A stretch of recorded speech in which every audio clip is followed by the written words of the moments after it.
Gita fashions, this is from chapter number 30। Chapter कौन सा है ये? Cash flows. सही है। Geeta fashions, I am just going to read the case, फिर हम स्टार्ट करते हैं। द बैंक मैनेजर, नहीं समझ आए क्वेश्चन कर सकते हो, बट पूछ लेना अगर कुछ ना समझ आए। सही है। The bank manager has just telephone Geeta. The bank is not paying a cheque she wrote to her main supplier. ठीक है भाई, बैंक की कॉल आई है गीता को कि आपने कुछ चेक दिया है और वो चेक हम क्लियर नहीं कर सकते। Basically the cheque is about to get dishonoured. Did you know that your overdraft has reached its limit of $15,000? The bank manager asked. We will only continue with your overdraft if you come into the office tomorrow with a cash flow forecast for the next 3 months. सही है। Scene समझ आए क्या है? ये कह रही है कि आपने जो 15,000 का ओवरड्राफ्ट लिमिट है, वो ओवरड्राफ्ट लिमिट फुल हो चुकी है, और अगर अब और ओवरड्राफ्ट चाहिए है तो कम टुमारो, कल आ जाएं आप जरा कैश फ्लो फोरकास्ट लेके। मतलब ऑफिस बुलाया है भाई गीता को। गीता अब जाएगी, देखते हैं क्या होता है सीन। गीता को ऑफिस बुलाया है, और गीता को फोन करके बैंक ने बोला है कि हम आपका ये चेक क्लियर नहीं कर रहे, आप बैंक आके पहले अपना नेक्स्ट 3 मंथ्स का कैश फ्लो फोरकास्ट दिखाओ। सही है। इसको क्या कहते हैं? जब चेक क्लियर नहीं होता उसके लिए क्या वर्ड होता है? लाइक गीता को क्या कहने लगे हैं कि हम आपका चेक क्लियर नहीं कर रहे, तो what's a word used? Bounce. Good, bounce हो रहा है चेक, डिसऑनर हो रहा है, अनक्लियर हो रहा है। Very nice, very nice, good. Geeta never worried too much about finance because this was always looked after by her business partner. He recently left the dressmaking business, taking his share of the capital with him. ठीक है। Geeta used her savings to pay him for his share of the business. ठीक है भाई, इसके partner ने इसको ditch करा दिया, और डिच कराने के बाद वो अपना कैपिटल लेके चला गया। Geeta used her savings to pay him for his share of the business.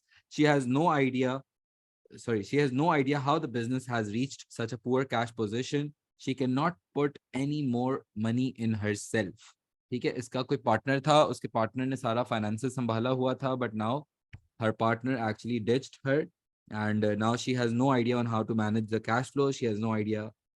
She cannot just put in more money in the business, right? ये problem समझ आ गया मेरे ख्याल से। That evening, she looks over the recent accounting records of the business. She manages to work out what the business could expect over the next 3 months in terms of cash payments and receipts. ठीक है, अब वो जिस रात phone आया भाई, जिस शाम को, that evening she looks over the recent accounting records of the business. She manages to work out what the business could expect over the next 3 months in terms of cash payments and receipts. अभी cash flow forecast तुम लोगों से बनवाएगी गीता, मुझे लग रहा है। ठीक है। और sales are likely to be $12,000 for the next 2 months starting in July. ठीक है, sales are likely to be $12,000 for the next 2 months starting in July, and 50% lower than this in the third month. ठीक है, थोड़ा सा मुश्किल होता जाएगा लेकिन ये फिर समझ आएगा। सही है। Half of these sales will be for cash, half will be on 1 month's credit. ठीक है, ये कह रही है कि जुलाई और अगस्त में जो है, जुलाई और अगस्त में सेल्स होंगी $12,000, एंड सितंबर में जो होंगी वो सेल्स होंगी मेरी $6,000, 50% लोअर देन 12,000 ना। Half of these sales will be for cash and half will be on 1 month's credit. She has sold $8,000 on credit in June. ठीक है, जून में इसने जो क्रेडिट सेल्स की हैं वो क्रेडिट सेल्स की हैं $8,000। ठीक है।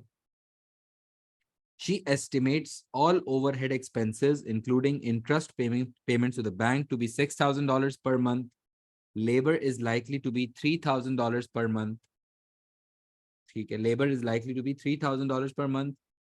Or materials paid for 1 month after delivery are always 1/2 of each month's sales. ठीक है भाई, ये लाइन समझ आई आपको? Materials paid for 1 month after delivery. मुझे बताओ कि हम जो इन्वेंट्री खरीदते हैं वो क्रेडिट पे खरीदते हैं, कैश पे? Like the inventory that we purchase, is it purchased on credit or cash? It's on credit. It's on credit. Inventory हम क्रेडिट पे खरीद रहे हैं। सोच सोच के पढ़े। देखो ना, इसने लिखा है materials paid for 1 month after delivery. Paid for 1 month यानी कि हमें हमारा सप्लायर 1 महीने का उधार देता है। सही है। And are always one half of each months sales. इसका मतलब क्या हुआ? यानी कि जितनी हमारी सेल्स होती हैं जिस महीने, जैसे अगर जुलाई में हमारी सेल्स $12,000 हैं, तो हम हर महीने whatever the value of sales is उसका 50% हम मटेरियल खरीदते हैं। यानी कि अगर 12,000 की सेल्स हैं तो 12,000 का 50% यानी हमने मटेरियल 6,000 का खरीदा होगा। सही है। हाँ, यूं भी कह सकते हो कि 50% of the sales are basically invested into the material cost, right. वापस रीड कर लेता हूँ ये पैराग्राफ, सही है। She estimates sorry She estimates all overhead expenses, including interest payment to the bank, to be $6,000 per month. Labor is likely to be $3,000 per month. Materials paid for 1 month after delivery are always one half of each month's sales. They are delivered in the same month in which the dresses are used to make are sold. Opening cash balance is negative by the amount of existing overdraft $15,000. सही है। यानी कि currently अभी हमारा overdraft balance चल रहा है। फिर इसने मुझे कुछ इनफ्लोज की डिटेल्स दी हैं और फिर मुझे इसने कुछ आउटफ्लोज की भी डिटेल्स दी हैं। And now definitely I am sure it's actually going to ask me for the cash flow forecast. Because forecast भी क्यों बनवाएगी गीता? बिकॉज इसको इतना ज्यादा कोई आइडिया नहीं है, इसके पार्टनर ने उसको कर दिया है डिच, और अब इसको नहीं समझ में आ रहा कि मैं खुद कैसे संभालूं। तो ये अब आपको एग्जाम में बिठा के पूछ रही है बेसिकली, और सिचुएशन समझ आ गई है। What is meant by one half of each month? One half of each month's sales है, ये पूरा सेंटेंस है। One half of each month's sales यानी कि जितनी मेरी सेल्स होती हैं मैं उसका 50% क्या कहते हैं, इन्वेंट्री में डाल देता हूँ। समझ आए? जैसे 12,000 की सेल होती है तो मैं 6,000 इन्वेंट्री पे डाल देता हूँ। पेपर 2 स्टाइल क्वेश्चन है ये। और एक ये जो केस है, ये केस कितने मार्क्स का होता है? इन टोटल 30 मार्क्स का एक केस है ना। गुड गुड गुड यार, रिस्पॉन्सिव रहते हो, अच्छा सीन है। पे एक जो है वो 30 मार्क का केस है, और इसमें हमेशा हमारे पास कितने पार्ट्स होंगे? 4 पार्ट्स होंगे, A B C and D. Paper 2 की बात हो रही है, और एक केस करने के लिए आइडियली कितना टाइम अलाउड होता है? Tell me how much time I can give to one case. Let's say अगर मेरा एग्जाम होगा, पूरा पेपर 2 होगा 1 hour 30 minutes का, तो इस 1 hour 30 minutes में से मुझे 45 minutes देने होते हैं एक केस को, because I get 2 cases like this, so I'll have to make sure that I do not spend more than 45 minutes. Good. And this, ये थोड़ा सा केस वैसे छोटा है, हाँ केस थोड़ा सा छोटा है, थोड़ा सा और बड़ा केस होगा वैसे एग्जाम में। ये तो सिर्फ एक ही कैश फ्लो के टॉपिक का केस है ना, एग्जाम में तो सारा मिक्स आएगा। सही है। तो 45 मिनट्स का बेसिकली हमारे पास क्या कहते हैं, 1 मिनट एक केस पे हम 45 मिनट्स अलाउ करेंगे। और आइडियली हम एग्जाम जब स्टार्ट करते हैं ना, तो एग्जाम स्टार्ट करते वक्त ऐसे नहीं करते कि हम पहले पूरा केस गो थ्रू करें, सारी रिक्वायरमेंट्स देखें, फिर दूसरा भी केस देखें, इस तरह नहीं करते। जैसे एग्जाम स्टार्ट होता है, एग्जाम स्टार्ट होते ही हम केस नंबर 1 जो भी, अगर इफ पहला केस है लेट्स से, बस मैं डायरेक्टली केस रीड करना शुरू कर देता है। डायरेक्टली केस रीड करना स्टार्ट कर देते हैं। That's the best way to start off. सही है। अच्छा, पार्ट ए वन कितने मार्क्स का होगा? हमेशा 1 मार्क। और उसमें वो क्या मांगेगा मुझसे? आइडेंटिफाई। ठीक है, कुछ ना कुछ आइडेंटिफाई। अभी ये क्या कह रहा है तुम लोग ही बताओगे मुझे। Identify one benefit of a cash flow forecast. Identify one benefit of a cash flow forecast. Tell me कि कैश फ्लो फोरकास्ट बनाने का क्या फायदा होता है? अगर एक बिजनेस अपना कैश फ्लो फोरकास्ट बनाता है तो इसको क्या फायदे होंगे? लॉस नहीं, loss is not the right word. Loss, क्योंकि कैश आउटफ्लो कहते हैं उसको, लॉस नहीं कहते। लॉस और प्रॉफिट होता है इनकम स्टेटमेंट के लिए। सही है। अच्छी बात है, गलतियां होंगी पता चल जाएगा, बोला करो। कैश फ्लो फोरकास्टिंग अगर हम करते हैं, फाइनेंशियल पोजीशन भी अच्छा वर्ड नहीं है, लिक्विडिटी अच्छा वर्ड है। ठीक है। देखो, कैश फ्लो फोरकास्ट बनाने का सबसे बड़ा फायदा ये होता है कि एक तो कैश शॉर्टेजेस की मैं प्लानिंग कर सकता हूँ। बैंक ओवरड्राफ्ट वगैरह चाहिए होते हैं तो उसको मैं इन्फॉर्मेशन प्रोवाइड कर रहा होता हूँ। Very nice. और और बैंक लोन्स के लिए भी काम आता है। और बताएं, गुड। लोन मिलने का चांस बढ़ जाता है। वर्किंग कैपिटल मैनेज करने के लिए मैं इसको यूज करता हूँ, बिकॉज आई शुड नो कि मैं कौन से मंथ में कैश फ्लो शॉर्टेजेस फेस कर सकता हूँ, फ्यूचर में कैश फ्लो शॉर्टेजेस कब फेस कर सकता हूँ, and I can just plan for it in advance before even I face the cash flow. Good यार, बहुत सारे पॉइंट्स आ रहे हैं, क्या बात है भाई, जबरदस्त। स्पेशली कोई नया डिसीजन लेना होता है, जैसे मैं तुम्हें चलो इसके सारे समराइज कर देता हूँ ताकि रिवाइज भी हो जाएगा, समझ भी आ जाएगा कि क्या फायदा होता है एक बिजनेस को कैश फ्लो फोरकास्ट बनाने का। कि एक तो ये कि वो अपनी शॉर्टेजेस को पहले से आइडेंटिफाई करके उसके लिए प्लान कर लेता है कि अगर मुझे कहीं फ्यूचर में कैश फ्लो प्रॉब्लम आएगा तो उसको मैं आज कैसे मैनेज कर लूँ। That's one of the major benefits of having a clear cash flow forecast.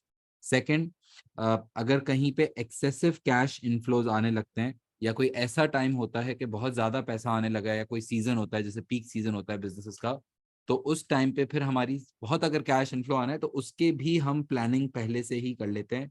ऐसा नहीं होता है कि कैश आने के बाद मैं प्लान कर रहा हूँ। I can plan well in advance before I get the cash, even before let's अगर कोई पीक सीजन आने लगा होता है तो काफी सारी कंपनीज पहले से प्लान करके बैठी होती हैं कि हम कौन से बैंक में कितने पैसे लगाएंगे, या स्टॉक्स में लगाएंगे, कोई ग्रोथ की अगर प्लानिंग है, कोई नई मशीन अगर खरीदनी है, कोई भी जो इन्वेस्टमेंट प्लानिंग होती है वो भी आप पहले से कर सकते हो if you have a clear cash flow forecast.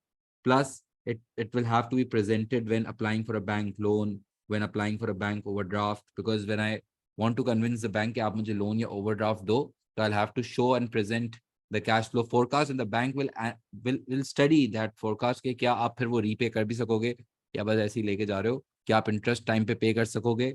या फिर यूं समझ लो, it is also used to define targets. Targets का मतलब, टारगेट्स होता है कि मैं अपना कैश फ्लो फोरकास्ट बना के फिर अपने लिए खुद के लिए टारगेट्स रखता हूँ कि I do not have to spend, और मे बी कैश आउटफ्लो जो है वो मेरा इलेक्ट्रिसिटी बिल पे इससे ज्यादा नहीं होना चाहिए, या एम्प्लॉइज के ऊपर इतना फला अमाउंट से ज्यादा। I can define targets for my employees and for my business.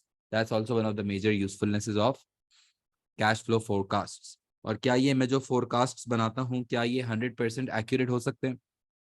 Is it possible कि मैं 100% एक्यूरेट फोरकास्टिंग करना शुरू कर दूं? ऐसा नहीं हो सकता। 100% एक्यूरेसी नहीं पॉसिबल। Very good. बिकॉज उसमें ह्यूमन एरर के भी चांसेस होंगे। इवन इफ ह्यूमन एरर के चांसेस हम थोड़ा सा उसका प्रोपोर्शन कम भी कर दें, so there can be a lot of other environmental changes such as political changes, such as economic changes, such as social changes, technological changes, covid, कितने सारे effects हैं। यानी कि things can still maybe change, और फिर हो सकता है कि हमारा फोरकास्ट आउटडेट हो जाए फॉरन से। सही है। और प्लस जाहिर है हम जब फोरकास्ट बना रहे होते हैं तो हम थोड़ा सा हो सकता है कि बिजनेसेस ओवर ऑप्टिमिस्टिक माइंडसेट भी होता है कि यार मैं तो फला इतने पैसे मिल जाएंगे, इतनी सेल हो जाएगी। हो सकता है in reality it might not turn out to be exactly what you thought of initially. Right? समझ आ गया ना? So there are a lot of points. Yes, can be used to convince bank. Definitely मैंने ये भी कहा। सही है। गुड। और अब मुझे कितने पॉइंट्स लिखने हैं? कोई भी एक, and just have to identify it, and we can not write one word answer, we also know this, है ना भाई? वन वर्ड नहीं लिख के आ जाना, मसला हो जाएगा। One benefit of having a cash flow forecast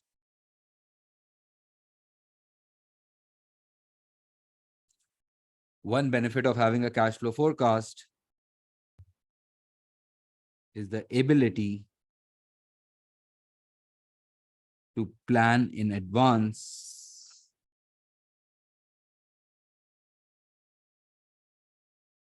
one benefit of having a cash flow forecast is the ability to plan in advance for the future upcoming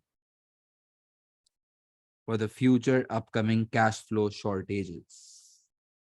For the future upcoming cash flow shortages. So ये proper मैंने point state किया. I don't need to explain it. I just need to identify it. But even if I'm just identifying it, I'm not just writing one word. I'm not just writing one word. I'm writing a complete sentence, right? So yeah.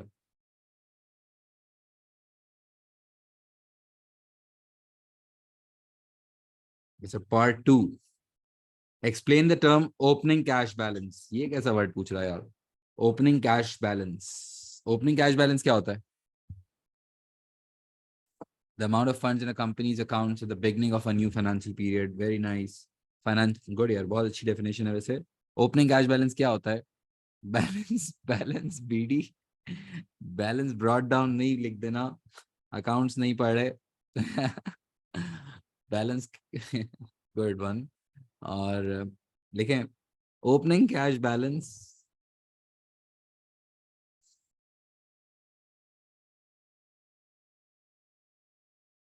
Yes we can also mention the formula, yes, लेकिन formula इसका है नहीं ना, closing का होता है mainly. सही है। Opening cash balance is the amount of funds, is the amount of cash in hand and cash at bank, दोनों चीजें होती हैं इसमें भाई। Opening cash balance is the amount of cash in hand and cash at bank at the start of a certain financial period, at the start of a certain financial period, such as what? Such as at the start of a certain year, at the start of a certain year,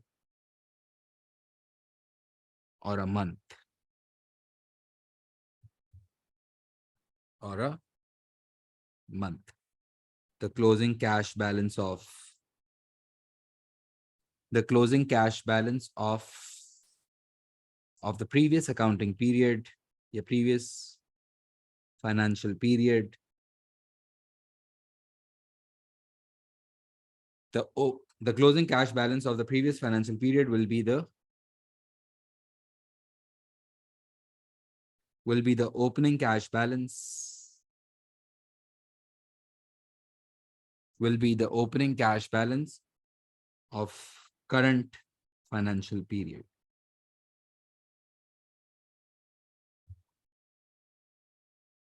The closing cash balance of the previous financial period will be the opening cash balance of the current financial period. सही है, proper लिख दिया।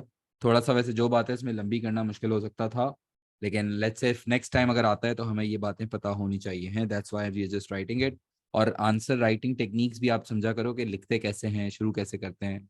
सही है, main आपको technique सीखनी है। Exam में डेफिनेटली क्वेश्चन चेंज हो जाता है, तो हमें टेक्निक्स और स्ट्रैटेजी पे ज्यादा फोकस होना चाहिए rather than just the content. सही है।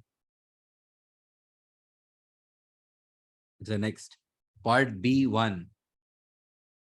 Calculate the forecasted closing cash balance for July. Calculate the forecasted closing cash balance for July. Okay, so we have to do what? Prepare a cash flow forecast probably. जुलाई का निकालना है। हम जुलाई का नहीं, हम तीनों महीने का निकालेंगे। चलो निकाल सकते हैं। क्या हम इसका कैश फ्लो फोरकास्ट बनाएं? वैसे तो सिर्फ जुलाई मांग रहा है ये, लेकिन इन केस एग्जाम में अगर आ जाता कि इसका पूरा मुझे कैश फ्लो फोरकास्ट बना के दें, in case if it happens, तो क्या हम इसका कैश फ्लो फोरकास्ट बना सकते हैं? कितने महीने का? 3 महीने का, जुलाई, अगस्त, सितंबर। सही है भाई। अब ये 3 मंथ्स है ना, 3 मंथ्स कहाँ से है मेरे पास? इसने कहा है कि स्टार्टिंग इन जुलाई है ना, और 3 महीने का वैसे डेटा तो गिवन है मेरे पास, but I don't know why it's just asking for July. तीनों पूछना चाहिए, हम तीनों करेंगे, जुलाई, अगस्त, सितंबर। सही है, हो जाएगा। सबसे पहले क्या लिखते हैं बताओ? सबसे पहले हम लिखते हैं कैश इनफ्लोज। और कैश इनफ्लोज क्या दिए हुए हैं मेरे पास बताओ? जुलाई में क्या दिया हुआ है? What are the cash inflows given? सब कैश सेल्स गिवन है एक तो मेरे पास। सही है, एक तो कैश सेल्स गिवन है, तो मैं कैश सेल लिखूंगा यहाँ पे। और दूसरा कोई चीज है? उधार पे भी बेचते हैं ना हम तो। Half will be on 1 month credit, इसमें लिखा पता नहीं, half will be on 1 month credit. तो receipts from debtors is another thing which I will be receiving ना। यानी कि एक तो जो मैं सामान अपना कैश पे सेल करता हूँ वो उसके पैसे मिलेंगे मुझे, और दूसरा ये कि जो मैं उधार पे बेचता हूँ उसके जो फ्रॉम कस्टमर्स, फ्रॉम रिसीवेबल्स, जो मैं क्रेडिट सेल करता हूँ उनसे भी जो पैसे आते होंगे वो भी फिर मेरा कैश इनफ्लो तो होता होगा, लेकिन डेफिनेटली डिफरेंट मंथ में। मुझे बताओ जुलाई, for the month of July cash sales कितनी लिखूं?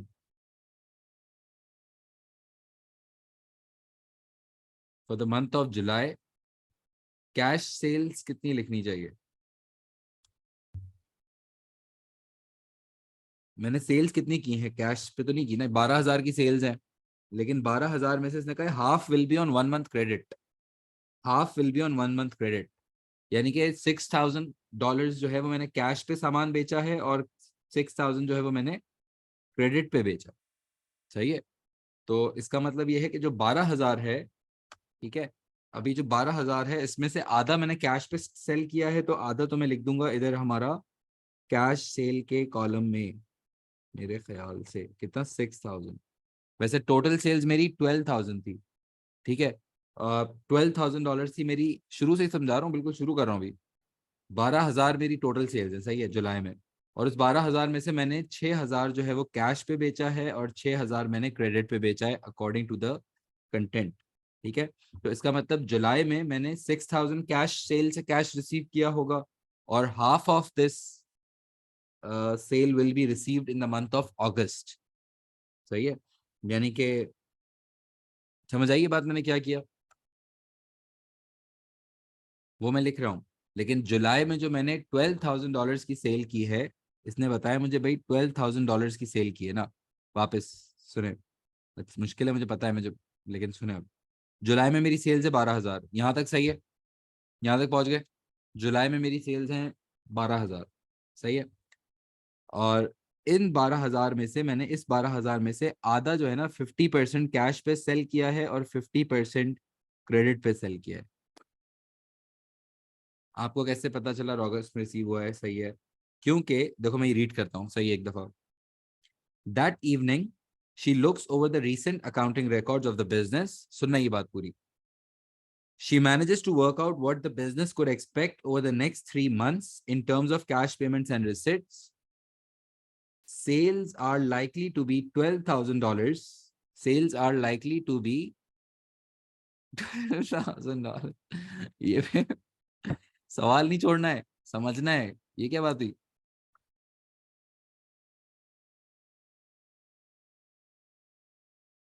सुने वापस। Sales are likely to be $12,000 for the next 2 months starting in July. सही है। And 50% lower than this in the third month. जुलाई की सेल्स 12,000 है, यहां तक तो सब पहुंच गए। Half of these cells will be for cash, यानी कि 12,000 का 50% हम कैश पे बेचेंगे, इससे स्लो नहीं हो सकता। जुलाई में मेरी 12,000 की सेल्स है, ये क्लियर तो लिखा हुआ है। Half of these cells will be for cash, यानी कि 12,000 में से 50% जो है वो मैं कैश पे बेचूंगा। Half will be on 1 month credit, यानी कि एक महीने, बाकी सेल जो है मुझे अगले महीने में, यानी कि अगर मैं 12,000 की सेल करता हूँ किसी महीने में, तो 6,000 तो फौरन से कैश रिसीव हो जाएगा, और जो 6,000 है वो मैं क्रेडिट पे जो बेचूंगा वो एक महीने का क्रेडिट दूंगा, एक महीने का क्रेडिट। तो जब एक महीने का क्रेडिट दूंगा, तो जो जुलाई में मैंने क्रेडिट सेल की होगी उसके कैश मेरे पास कब आएगा? अगस्त में। जब एक महीने का उधार किसी को दूंगा, जुलाई में अगर मैं किसी को सेल करता हूँ कि भाई ये आपको मैं सेल कर रहा हूँ और 6,000 रुपये का एक महीने का उधार है, तो अगले महीने कितने रिसीव होंगे? 6,000। समझ आए? हाँ, अगले महीने रिसीव होगा ना जो मैंने उधार अभी दिया जुलाई में। अच्छा एक और बात, चलो बताओ, अगस्त में सेल्स कितनी है? अगस्त में मुझे बताओ हमारी सेल्स कितनी है? अगस्त में हमारी सेल्स हैं $12,000। गुड, ये लिखा हुआ है फॉर द नेक्स्ट 2 मंथ्स ना। तो अगर 12,000 की सेल मेरी अगस्त में है, if I am selling $12,000 of goods in August, then क्या सीन होगा? Half will be on cash, half will be on credit. तो इसका मतलब ये है कि जो अगस्त में मैंने $12,000 की सेल्स की है, 6,000 will be on cash, and the remaining 6,000 I receive in the month of September. That's how it's going to be. Getting my point? और सितंबर में मेरी सेल्स कितनी है बताएं भाई? What's my cash sale in the month of September? Cash sale, cash sale कितनी होगी? बताओ।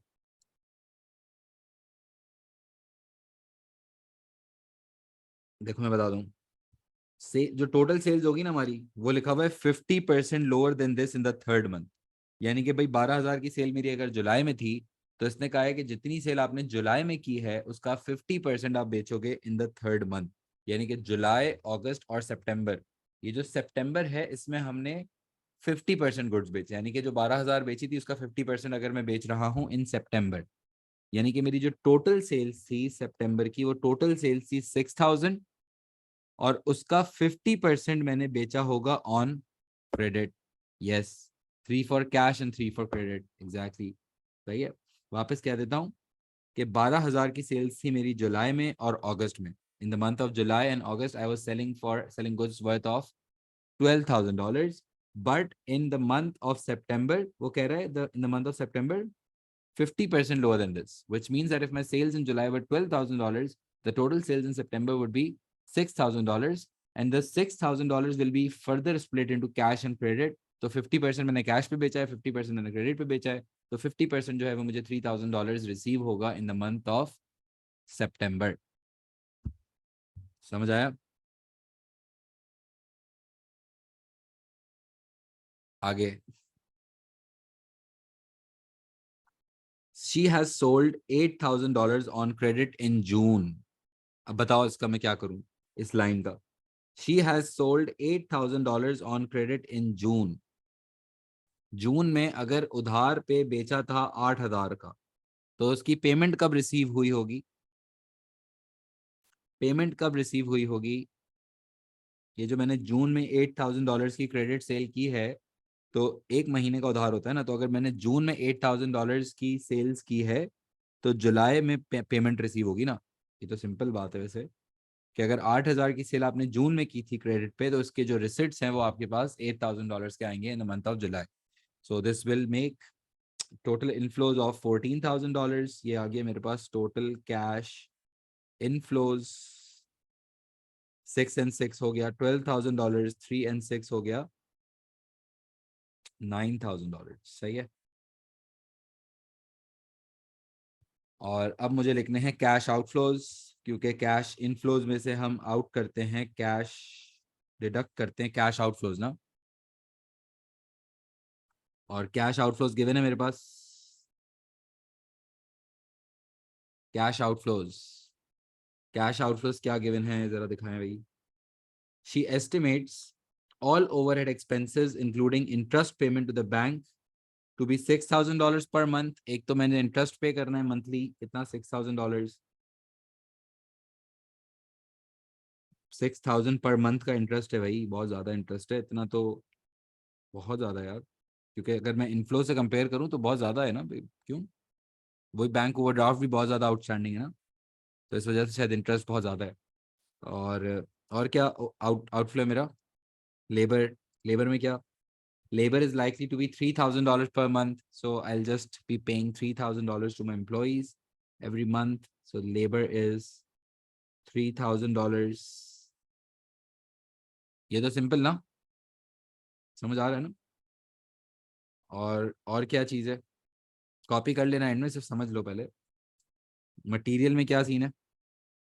Materials paid for 1 month after delivery are, sorry वापस, materials paid for 1 month after delivery are always one half of each month's sales। ओए होए, ये लग रहा है मुश्किल सीन होगा।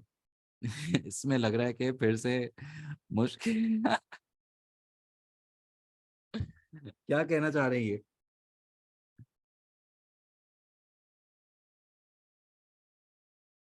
कोई बात नहीं, समझ आएगा, मैं आपको समझाऊंगा, ऐसे छोड़ूंगा नहीं, टेंशन नहीं ले, बस थोड़ा सा साथ रहें।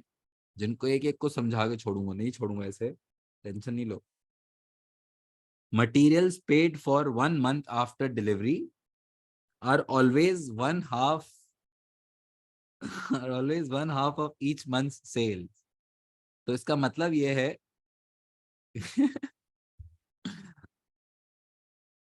समझ आ रहा है मेरे ख्याल से आपको भाई, लंबी नहीं करें, चुप चुप करके सुने आप सब, ताकि क्लास खराब ना हो हमारी। कहाँ गया? Materials paid for 1 month after delivery are always 1/2 of each month's sales.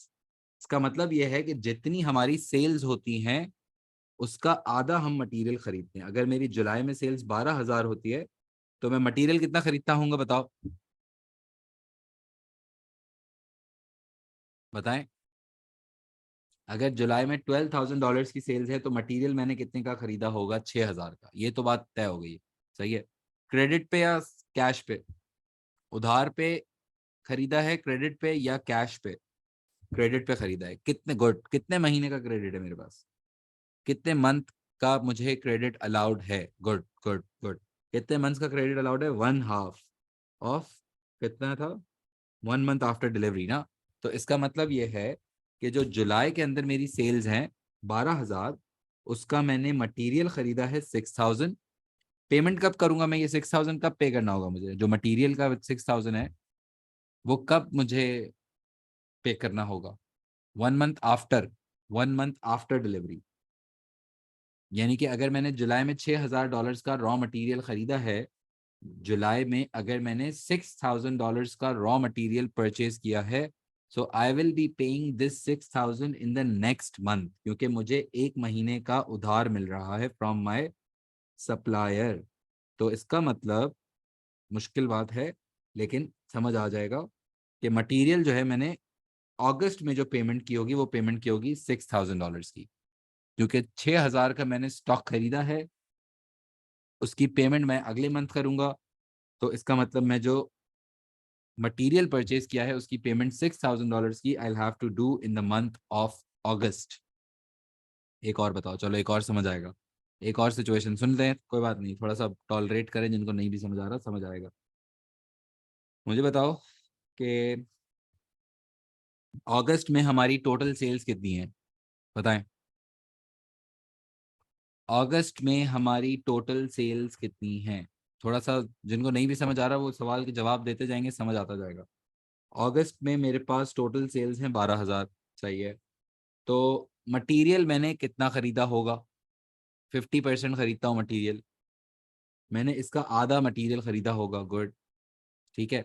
तो यानी कि मैंने $6,000 का रॉ मटेरियल खरीदा होगा अगस्त में। क्रेडिट पे या कैश पे?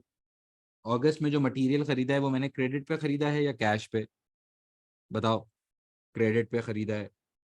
कितने महीने का क्रेडिट है मेरे पास? How many months am I being allowed to pay the credit? 1 month. So which means, good, very nice, ये जो अगस्त में मटेरियल मैंने खरीदा है उसकी पेमेंट कौन से मंथ में करूं? ये जो मुझे एक महीने का क्रेडिट मिला है, $6,000 का मैंने स्टॉक खरीदा है, तो पेमेंट मुझे कब करनी होगी? इसकी पेमेंट करनी होगी सितंबर में। कितनी पेमेंट करनी होगी? कितनी पेमेंट करनी होगी? बता दो भाई अब तो। 6,000, ये पेमेंट कर दी 6,000। समझ आया तरीका? यानी कि बस मैं ये सोच रहा हूँ कि कब पैसे आ रहे हैं और कब पैसे जा रहे हैं। I am least bothered about credit cash and all, I am just concern about कि कब कैश इन हुआ और कब कैश आउट हुआ। और नहीं नहीं, जुलाई की जो परचेजिंग है उसकी पेमेंट अगस्त में की है, और अगस्त की जो परचेजिंग है उसकी पेमेंट मैंने सितंबर में की है। दोनों महीने में स्टॉक खरीदूंगा ना। और एक सवाल रह गया बस, मुश्किल सवाल लग रहा है ये मुझे, कि मटेरियल की मैंने पेमेंट कितनी की होगी for the raw material? How much would I have paid for the raw material in the month of July? That's a big question mark. How much would I have paid for raw material in the month of July? जुलाई में मैंने कितनी payment की होगी?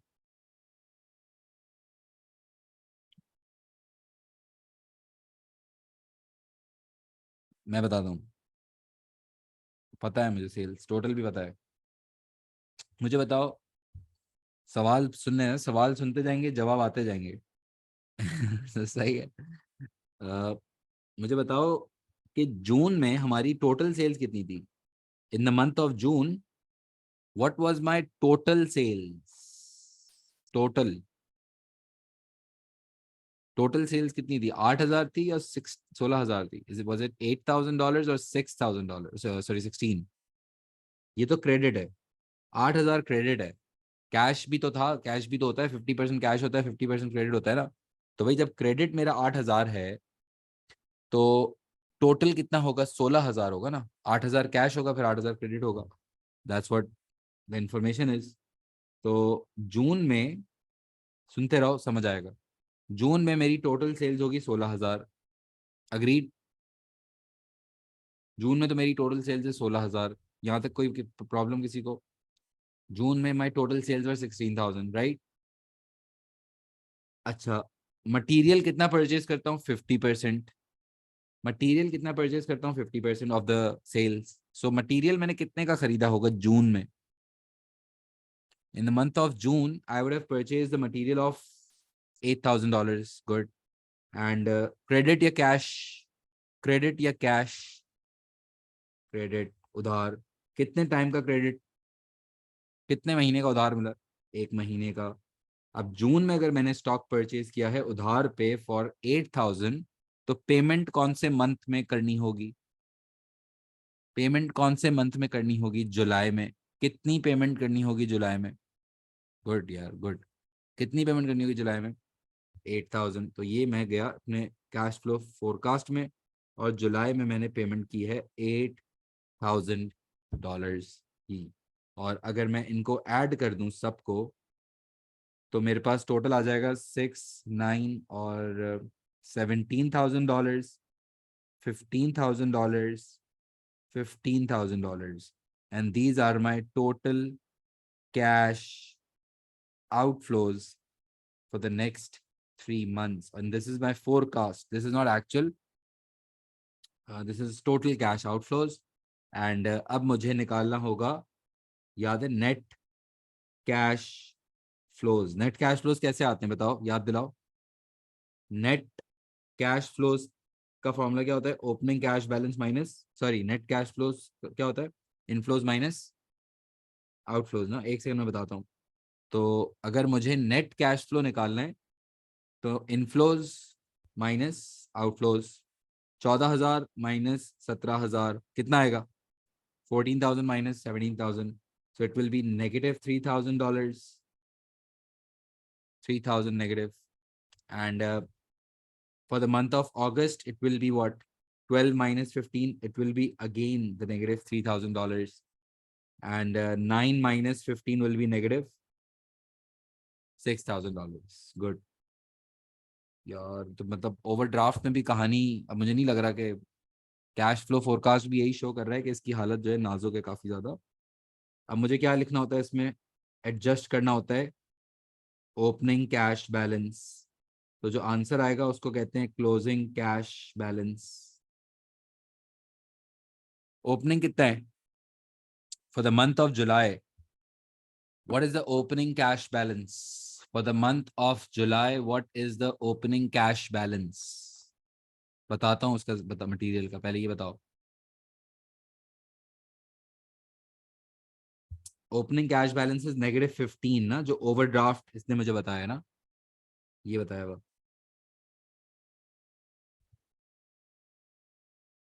Opening cash balance is negative by the amount of the existing overdraft of $15,000. तो अभी वैसे ही हम नेगेटिव चल रहे हैं, और काफी ज्यादा अच्छी परफॉर्मेंस के बाद अब हमारा क्लोजिंग कैश कितना हो जाएगा बैलेंस? ऑलरेडी -3 था, और इस मंथ मैंने, नहीं सॉरी, इस मंथ मैंने -3,000 किया है गेम, और ओपनिंग था ऑलरेडी -15। तो क्लोजिंग कैश बैलेंस हो जाएगा -18। ये तो, और क्योंकि माइनस माइनस तो प्लस हो जाता है, और ये बात हमें पता है। और -18 जो मेरा क्लोजिंग कैश बैलेंस है जुलाई का, that will be the opening cash balance of August. Good. And now the closing cash balance for the month of August will be, already we are having -18, and 3,000 का समझो कि और हमारा इस month हुआ है नेगेटिव, तो ये हो जाएगा -21,000। नेगेटिव नेगेटिव चल रहा है। बहुत खुश होगा बैंक देख के ये सब काम। तभी गीता को कॉल आई थी कि यार तुम जरा आओ बैंक हमारे पास। समझ रहे हो कितना हो जाएगा ये? 27,000 नेगेटिव। सो बेसिकली अगर अब ये गीता जो है वो कैश फ्लो फोरकास्ट लेकर जाएगी, क्या कहते हो, क्या कहेगा बैंक? क्या कहेगा बैंक अब सामने से, चलो बताओ। बंद करें बिजनेस, ऑफ कराएं सीन, क्या? फ्रेश कर रहे थे भाई। और ये this is what the cash flow forecast is. And cash flow forecast हम जाहिर है इतना ज्यादा मुश्किल नहीं आएगा, लाइक ये मैक्सिमम पॉसिबल चीजें जो आ सकती है, और मैंने इसलिए कराई है ताकि आपका कोई मार्क्स कैलकुलेशन में लूज ना होने पाए। भाई सही है, तो उसको जरा कॉपी कर लो प्लीज आप लोग।